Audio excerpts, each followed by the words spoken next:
Информационная бомба о слиянии трех регионов сдетонировала в середине мая. Члены рабочей группы по объединению Архангельской области и НАО предложили, а почему бы не включить в новый субъект еще и Республику Коми. Идею на местах восприняли в штыки. В Нарьян-Маре прошли акции протеста. В Сыктывкаре вносить ясность пришлось самому Владимиру Уйба. Любое объединение – это должно быть, в первую очередь, обоюдное решение народов этих республик и областей. То есть, если они решили, народы, объединиться, и им это важно и выгодно, тогда это действительно проект, который может существовать и может иметь перспективу.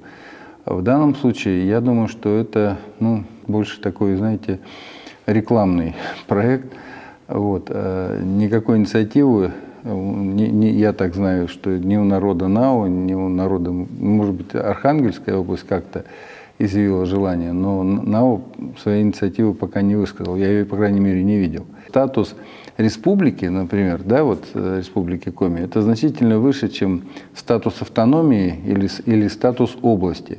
У нас в следующем году 100-летие, и мы будем точно совершенно отмечать 100 лет республики Коми. И вот на этом я бы поставил точку.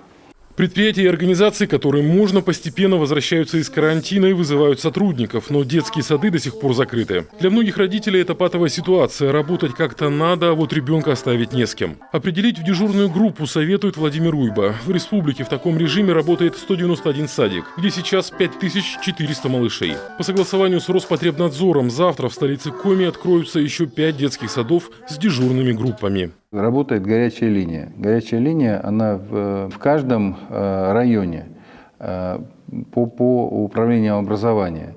Поэтому, если есть необходимость такая, и вы хотите выходить на работу, вам нужно ребенка в такую дежурную группу отправить, то нужно заявиться, причем дистанционно, в управление образования того района, где вы живете, и заявить, что вам нужно выходить, что вам нужно место в дежурной группе. Поэтому, если вдруг там будет какой-то сбой, тогда сразу либо мне, сейчас у меня и контакты, и Инстаграм, и Одноклассники, либо министр образования Наталья Владимировна Якимова, она, в общем, эту тему тоже курирует.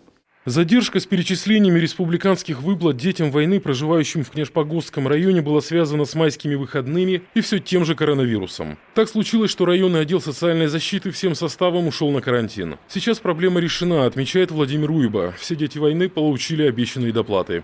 Республика помогла и тем, кто в период пандемии потерял работу, но при этом официально устроен не был. А это 4500 человек. Каждому перечислили по 5000 рублей. Затронули вопросы по летней трудовой кампании подростков. Отряды мэров сформируют к середине или концу июля. Как обычно, эта работа связана с озеленением, благоустройством. То есть, понятно, в то время, когда это можно для подростков. Тем не менее, вы абсолютно правы, это и возможность и пообщаться, и, в общем, определенным образом и отдохнуть, но и подзаработать. Поэтому работу эту подготовили, организовали, ждем, в общем, только времени, чтобы можно было начать.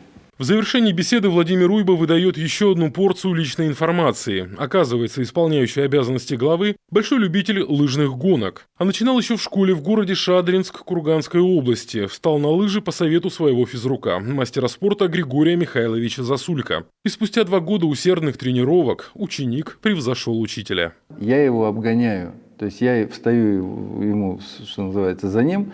Я понимаю, что я иду быстрее. Я говорю хоп, и он уходит с лыжни. Я его, естественно, прошиваю, и на полных парах в общем, ухожу с такой радостью. Я обогнал учителя своего. И после этого он говорит, что все, давай, больше мне тебя тут уже, похоже, нечего учить. Лыжи мне наступаешь, иди в ДЮСШ. Перворазрядник едва не дотянул до КМС и, возможно, прославился бы в лыжных гонках, но студенту-медику пришлось выбирать между учебой и спортом. Владимир Уйба тогда выбрал первое, но об увлечении своего детства не забывает. Нет-нет, да и встанет на лыжи и сделает классическую пятнашку. Алексей Корчма, телеканал Юрган, Сыктывкар.